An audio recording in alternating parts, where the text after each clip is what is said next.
Coucou mes belles lumières, je vous fais un petit coucou pour vous dire bonjour en voix off au montage de ma vidéo car mon micro n'a pas fonctionné au début et je laisse maintenant ma voix reprendre là où ça en était dans la vidéo. Vous allez bien, on se retrouve pour une review, la présentation d'un tarot, le tarot des sorcières. C'est un tarot qui est de Hélène Dugan avec des illustrations de Mark Evans. Le tarot des sorcières vient d'être réédité par les éditions Contredire. Merci à Isabelle pour ce magnifique coffret. Regardez, une véritable splendeur. Alors, je connais un peu le tarot des sorcières puisque j'ai la première version en français qui avait été éditée, eh bien je ne sais pas par qui, je cherche, qui avait fait la première, enfin l'édition française que j'ai, c'est les éditions, c'était les éditions Ada. Et je vais vous montrer pour vous faire un comparatif. Alors, je vais pousser ceci, voilà. Donc vous voyez, là on était sur un coffret qui était brillant. Je ne sais pas si ça se voit, ouverture cloche. Ici on est sur un coffret mat. Je préfère largement le côté mat, je ne sais pas pourquoi. Voilà, on va regarder s'il y a des petites différences. Normalement non, un petit peu par rapport à la qualité des cartes, oui. Mais sinon pour le reste, ils ont été fidèles à l'œuvre de Hélène Dugan et de la première édition française. Allez, on le découvre tout de suite. Alors, le coffret est tellement grand, je vais essayer de voir si ça passe avec ma caméra. Donc, vous voyez, l'autre était en ouverture cloche. Ici, on est sur une ouverture traditionnelle. Je vous montre la boîte. Donc, il s'agit d'un très grand coffret, comme vous pouvez le voir. Beaucoup plus grand que les coffrets que l'on voit habituellement. Alors, je ne vous ai pas lu le dos. On va le faire. Tiens, je vais quand même l'ouvrir. Je lève, non, je vais le laisser parce que sinon toutes les cartes vont tomber. Je vous lis ce qu'il y a au dos. Entrez dans le monde de la sorcière. Ici, le pape devient le grand prêtre. La roue de fortune se change en roue de l'année. Et le jugement devient le karma. Conçu par Hélène Dugan, sorcière et cartomancienne hautement respectée, ce magnifique tarot fondé sur le traditionnel Rider-Waite-Smith est pourvu d'images qui parlent aux praticiens de la magie d'aujourd'hui. La sorcellerie y occupe le devant de la scène, mettant en valeur l'œuvre éclatante de l'artiste primé Mark Evans. Le tarot des sorcières est la combinaison parfaite du tarot et de l'art. Outre les descriptions et les significations des lames, le guide d'Hélène Dugan comporte des tirages visant à améliorer les sortilèges, tels que le tirage de la triple déesse, le tirage des 4 éléments et le tirage de la roue de l'année que vous pourrez utiliser dans vos tirages de tarot et dans votre pratique de la magie. Regardez ces belles illustrations. Donc un coffret aux éditions Contredire et qui est au prix de 29,90 €. Voilà, pour faire un comparatif, puisque je continue à faire le comparatif, puisque je peux, je vais vous montrer que le livre n'a pas changé. Le voici. Il est légèrement plus grand parce que la version de la boîte est un petit peu plus grande. Aussi bien fourni. Une véritable Bible, comme vous pouvez le voir. Très très bel ouvrage que l'on va détailler ensemble. Alors voilà, je vous ai mis un peu de lumière parce que j'avais l'impression que c'était un peu trop sombre. Donc voici le livre. Je vais quand même essayer de ne pas faire de brillance pour pas que ça vous gêne. La première fois que je me suis considérée comme une sorcière a été le moment le plus magique de ma vie. C'est une petite citation de Margot Adler. Donc voici comment se présente le guidebook qui est magnifique en couleur. Alors ce ne sont pas des taches qu'il y a sur les pages, c'est un effet un petit peu vieilli, on va dire. Donc pour les éditions, vous avez en 2012 qui s'appelait le Witch's Tarot. Et ensuite, donc la version française qui a été faite quelque temps après, que je viens de vous montrer. Donc en sommaire, vous avez donc l'auteur qui vous parle, son parcours de cartomancienne, le symbolisme avec le langage du tarot, comment effectuer des tirages, les charmes pour les tirages de méditation personnelle, effectuer un tirage pour un tiers. Ensuite, vous avez le détail des majeurs et des mineurs avec, comme d'habitude dans les tarots, les coupes, les épées, les bâtons et les pentacles. Donc là, vous avez encore un peu plus de détails sur le sommaire avec les différents tirages de tarot qui vous sont proposés et les sortilèges qui y sont associés. Voici donc l'introduction. Je vous lis les premières phrases. Le chemin de la vie est plein de tournants et de virages et des directions, et les directions ne se ressemblent jamais. Pourtant, nous tirons nos leçons du parcours et non de la destination. Don Williams Jr. Donc là, elle se présente, elle vous explique qui elle est. Là, elle vous parle donc du symbolisme et le langage du tarot. Créée par une sorcière pour servir d'outil, de la lame du monde à celle du fou, la sagesse est présente. Que les 78 leçons et messages à recevoir puissent m'apporter les éclaircissements, qu'il en soit ainsi. Ça, c'est un petit charme que vous allez dire avant de faire vos tirages. Après, on vous explique comment faire un tirage pour un tiers. Là, c'est pour vous-même.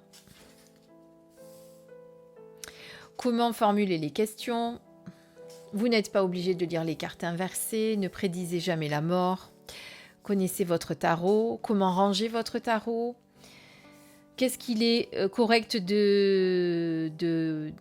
Souvenez-vous qu'il est correct de rire et de s'amuser lors d'un tirage de tarot. Oui, effectivement, quand on fait un tirage, on évite d'être un peu trop sérieuse ou sérieux. Et voilà, c'est un petit peu mieux de mettre un peu de légèreté dans ces tirages. C'est pas trop. Voilà, on peut en rire tout en étant respectueux.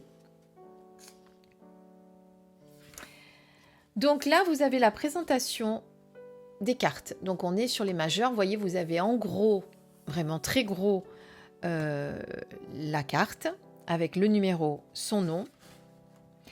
Et ensuite, vous avez la symbolique. Alors pour le fou, vous voyez, vous avez 2 pages parce qu'il y a de quoi dire. Avec la signification, les mots-clés, les associations divines, l'association astrologique, et si vous voulez les lire en inversé, vous avez également la signification.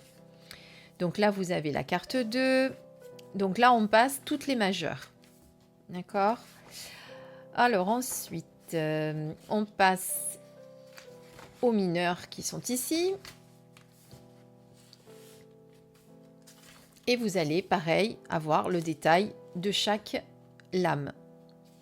On vous explique d'abord, ce que sont les coupes, leur symbolisme. Et là, vous avez toutes les coupes. Alors, qu'est-ce que je peux vous dire encore ? Donc, vous voyez, c'est magnifique. Les cartes sont très, très bien représentées. On a de très grandes représentations. Sur l'ancien livre de mémoire, c'était pareil. Ensuite, là, vous avez les tirages de tarot avec les différents tirages. Tirage à 1 lame, tirage à 3 lames, tirage du fer à cheval à 7 lames, le tirage du significateur.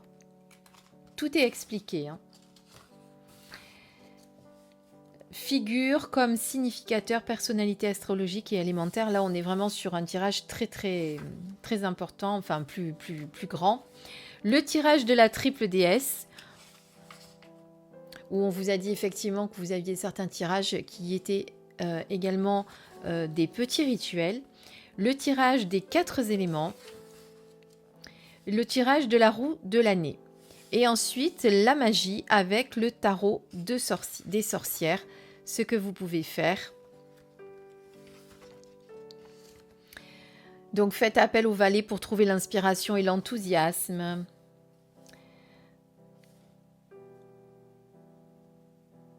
Là, vous avez des petits sortilèges.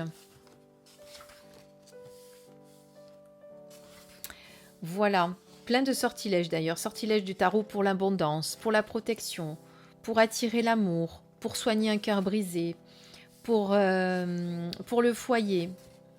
Et ensuite, signification des lames numérales et des figures des arcanes mineurs. Donc là, on vous parle un petit peu plus en détail de tout ceci. Ensuite, le symbole sur les lames de tarot. Donc voilà, enfin, tout ça pour vous dire, parce que je ne vais pas vous le faire tout en détail. Donc là, c'est les symboles quand vous voyez certaines figures, ou par exemple l'étoile, la falaise, les faucons, certains objets, on va dire, ou paysages. Là, vous avez tout le symbolisme et la bibliographie de l'auteur. Donc, vous voyez que c'est vraiment un livre complet parce qu'on vous explique, certes, les lames du tarot. Là, on est sur le Rider-Waite-Smith, comme vous l'avez compris. Donc, généralement, ceux qui connaissent le tarot connaissent déjà ces lames-là. Mais en plus, vous avez des sortilèges. Donc, vraiment, on est vraiment sur le thème de la sorcellerie. On est vraiment dans le thème des sorcières, comme vous pouvez le voir. Alors, on va détailler les cartes. Alors, juste une chose, tiens. Avant tout, voyez, je vous montre l'ancien livre. Donc, ils ont vraiment été fidèles à tout ceci. Avec, pareil, à la fin, tous les sortilèges, etc. Pareil. Voilà. C'est bien d'avoir été fidèle et d'avoir fait une nouvelle version parce que je ne suis pas sûre que l'ancienne version était encore éditée. Je vais juste regarder. Tiens, en quelle année elle a été éditée, celle-ci ben, je trouve pas. C'est original. En 2014. Voilà, donc 2012, l'original de l'auteur en anglais. Puis en 2014, la traduction française. Voilà, et depuis, il n'y en a pas eu d'autres. Donc, vous voyez, c'est une bonne chose qu'on puisse à nouveau le retrouver. Donc, les cartes, allez, on détaille les scindées en deux dans le fond du coffret, comme si vous voulez enlever le fond, vous pouvez. Vous voyez, il s'enlève tout seul. Bon, je vais l'enlever pour vous les présenter. Hop.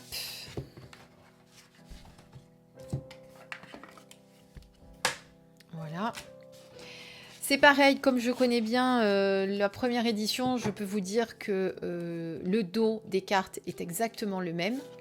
Sauf que les cartes dans l'ancienne version étaient mates. Alors ça c'est marrant parce qu'ils ont fait l'inverse. Le coffret était brillant mais les cartes étaient mates. Et là vous avez le coffret qui est mat et les cartes qui sont brillantes. La qualité des cartes est beaucoup plus épaisse également. Je vais vous montrer les autres qui sont juste à côté. Bon, elles ne sont pas classées. Alors, elles sont pas elles sont un peu brillantes, mais c'est pas le même. Je sais pas comment vous expliquer. Puis elles étaient beaucoup plus fines, vous voyez. Quand je la tords, vous le voyez. Par contre, le dos c'est le même, mais par contre là, elles sont beaucoup plus épaisses. Vraiment beaucoup plus épaisses. Et ensuite, non, l'encadré est le même. On reste fidèle par contre sur l'écriture. Non, peut-être que la police a changé. Non, même pas. J'ai pas l'impression que la police a changé. Donc vous voyez. Bon, on essaiera de voir si quand on passe celle-ci pour voir la différence de couleurs. Moi, je trouve que les couleurs sont beaucoup plus... ont été retravaillées sur cette version, sont beaucoup plus lumineuses. Donc, je les préfère. Allez, on va détailler les cartes. Alors, je fais une petite aparté pour reprendre un commentaire d'une abonnée qui m'a écrit sur ma dernière vidéo de la présentation de l'oracle de Gabrielle Leroy qui est Falénaria. Qui me dit, vous ne le connaissez pas l'oracle, je ne sais plus ce qu'elle me dit. Je dis, ben non, je les connais. Alors, il y en a beaucoup, quand je les reçois, je ne les connais pas. Je les parcours justement pour voir un petit peu l'essence et comprendre comment il fonctionne. Mais quand je viens de le recevoir, je ne le connais pas par cœur. Donc forcément, quand je vous en parle, je suis avec le livre. Mais c'est le but, c'est de vous le présenter justement. Quand j'ai utilisé un oracle depuis des mois, surtout pour ceux qui sont un peu particuliers et complexes comme celui de Gabrielle Leroy, il faut l'utiliser. Il faut vraiment l'utiliser régulièrement pour pouvoir le connaître par cœur. Là, quand je vous l'ai présenté, forcément, je ne le connaissais pas par cœur. Je l'avais lu et je vous l'ai présenté. Voilà, c'était juste pour faire une petite aparté. Là, c'est différent, c'est un tarot, donc je n'ai pas besoin de l'apprendre par cœur. Donc voilà, vous voyez les images, enfin moi je trouve qu'elles sont très lumineuses, pardon. Donc là, on est sur le magicien, la grande prêtresse,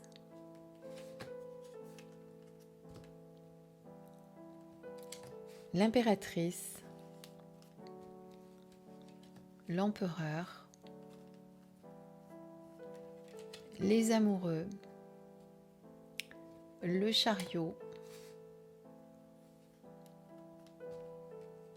la force. Très belle, regardez, on dirait vraiment qu'il y a la lumière là dans le... Enfin, on dirait qu'elle est réelle, quoi. La roue de l'année, la justice, le pendu, la mort, la tempérance, le côté obscur,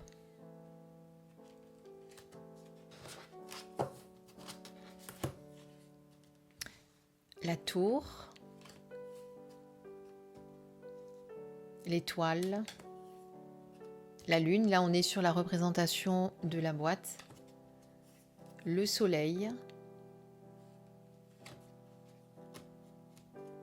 le karma. Donc, vous avez remarqué qu'il y en a certains qui ont été remplacés par d'autres noms. Et ensuite, on a le monde. Voilà, je fais juste un petit retour arrière. Le karma, c'est normalement celle qu'on appelle le jugement. Et tout à l'heure, il y en avait une, je ne me rappelle plus comment elle s'appelait. Je vais la retrouver.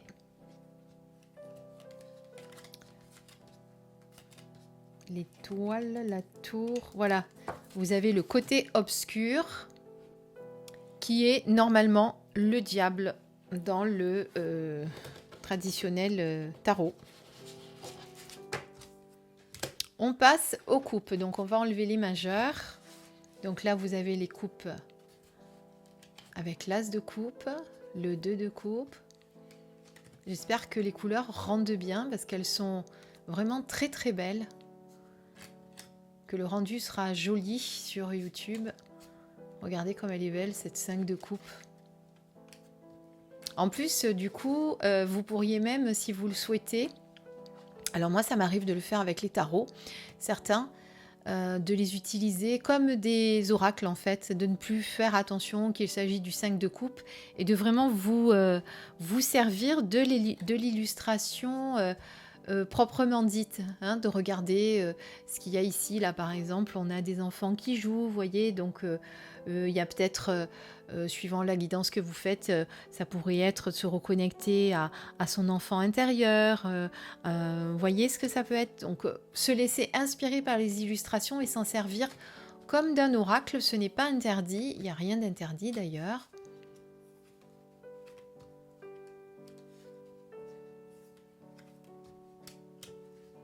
On fait vraiment suivant ses ressentis, suivant ses envies.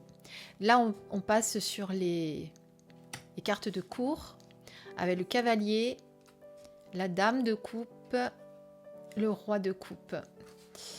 Et juste avant, on avait le valet. Hein. Voilà. Parce que j'étais en train de parler et je l'ai passé. Ensuite, on passe aux épées, pardon, avec l'as, le 2 d'épée, le 3 d'épée. Vous avez vu, elles sont vraiment très très belles. Hein. Si vous aimez tout ce qui est sorcellerie, domaine des sorcières, si vous êtes vraiment dans cette, on va dire, dans cette culture-là, si vous aimez tout cet environnement, les rituels, si vous vous connectez souvent à la lune, si vous faites... Alors tiens, on a notre... celle-ci, comme ça je vous montre en comparaison. Voyez ? Bon, c'est assez similaire quand même, mais je ne sais pas pourquoi, moi je préfère sur celle-ci. Peut-être par rapport à l'aspect de la carte. Je vous dis, les autres étaient vraiment... Moi, ce qui me dérangeait vraiment dans les autres, c'est qu'elles étaient un peu trop fines à mon goût.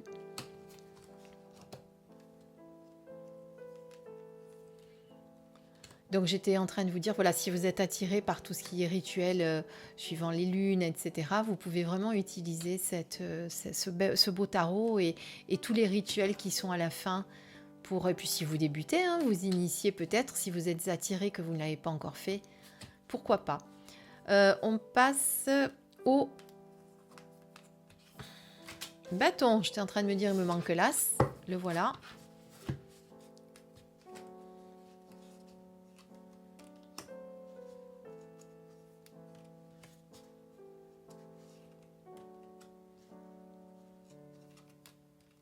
Du coup, pour vous dire que pour moi, elles avaient changé un petit peu d'aspect. Malgré que j'ai le tarot des sorcières, j'ai eu l'impression de le redécouvrir et de me dire « Mince, mais cette carte, elle n'y était pas ». Et puis d'aller le rechercher et de me dire « Ah ben si, elle y était ». Je ne sais pas pourquoi j'ai eu l'impression qu'elle n'y était pas. Mais parce que, comme il y a un autre aspect de la carte qui est pour moi plus lumineux, plus... Je sais pas, c'est différent. Eh bien, ça m'a donné l'impression qu'on avait changé certaines cartes alors que pas du tout. Qui sont restées vraiment fidèles à toutes les illustrations.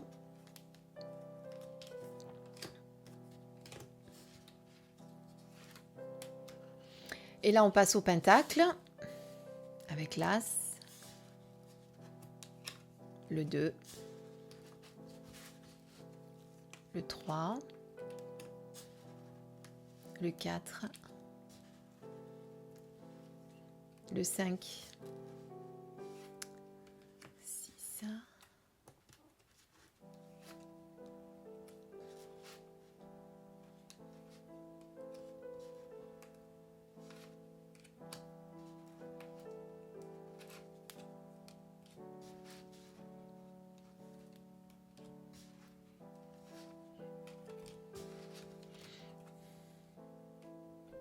magnifique cette reine, regardez. Voilà, je vous ai fait un petit gros plan. Alors, je vais vérifier quelque chose dans le livret parce que il me semble que dans l'ancienne version... Alors, attendez, parce que je suis en train de me faire un sac de nœuds. Voilà, c'est ce que je voulais voir. Dans l'ancienne version, je me souviens que... bon, la description, forcément, on parle de la femme. Par exemple, si on est sur le 2 d'épée, ici, on parle d'une femme. Donc, on vous décrit la carte, quelque part, pour que vous puissiez comprendre le symbolisme. Et ça, c'est super, je trouve. Ensuite, vous avez la signification. Et dans la signification, on vous parle généralement au féminin. Vous pensez peut-être être en situation, je ne me rappelle plus parce que je l'avais vu, soyez tel l'eau. Je sais que c'était quelque chose dont je m'étais fait la réflexion, c'est-à-dire que les textes sont... on imagine que ce ne sont que des femmes qui vont utiliser ce tarot parce que ça s'appelle le tarot des sorcières. Mais vous pouvez l'utiliser si vous êtes un homme aussi. Hein. Je ne sais plus, il faudrait que je retrouve vraiment des passages... qui le disait. En tout cas, c'était quelque chose que j'avais remarqué. Autre chose aussi que j'avais remarqué, vous verrez que dans ce livre, magie s'écrit à l'ancienne, avec un Y. M-A-G-Y-E. Voilà. Alors, ce qu'on va faire pour vous donner un petit peu, que vous voyez un petit peu comment l'auteur a rédigé ses textes, on va dire. Bon, mais il y en a une qui a sauté, on va voir tout de suite laquelle c'est. Donc, vous voyez que le brassage se fait tout seul. On va regarder un petit peu une carte. Alors, tiens, on va prendre celle-ci. On est sur l'as de bâton, par exemple. Sur l'as de bâton. Allez, on va au bâton.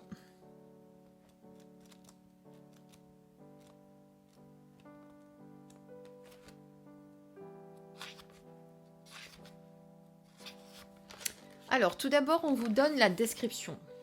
L'aube pointe et l'on voit une branche d'aubépine en fleurs plantée profondément dans la colline herbeuse.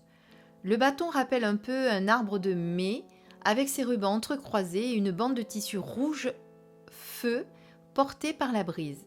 Selon la tradition, les arbres de mai étaient souvent en bois d'aubépine. Derrière le bâton, il y a des collines vertes vallonnées et un château à tourelles sur une colline.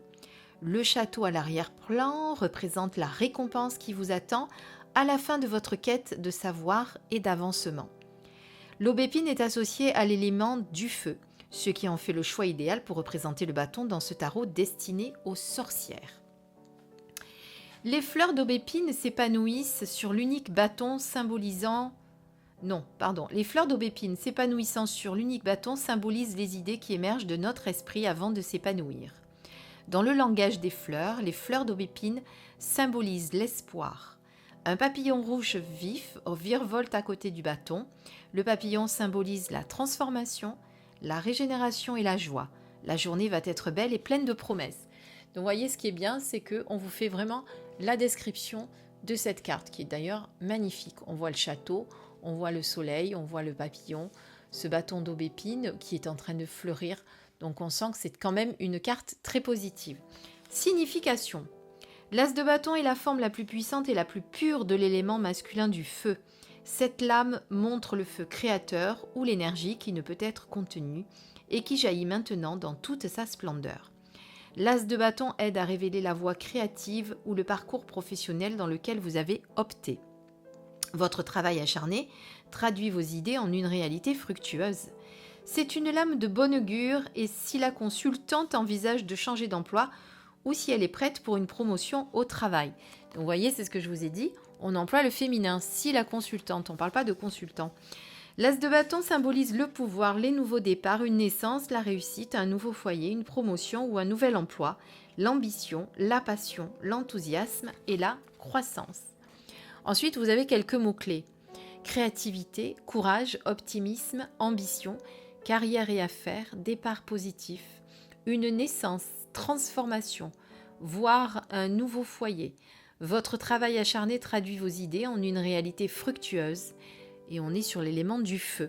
Après, si vous voulez faire un tirage avec les significations inversées, là on est plutôt sur de la déception, ne pas être capable de voir le bonheur qui est juste sous vos yeux, un manque de direction et de concentration, énergie et talent magique gaspillés. Donc après, on peut, si on veut l'utiliser en version inversée ou on peut aussi, quand c'est en version inversée, donner une signification un petit peu plus atténuée que dans le positif. En disant voilà, qu'il y a quelques blocages, etc. Vous voyez ? Voilà, donc un magnifique tarot qui est à l'image de la première... Alors, moi, je n'ai pas la version anglaise, donc je ne peux pas vous dire si c'est à l'image de la version anglaise.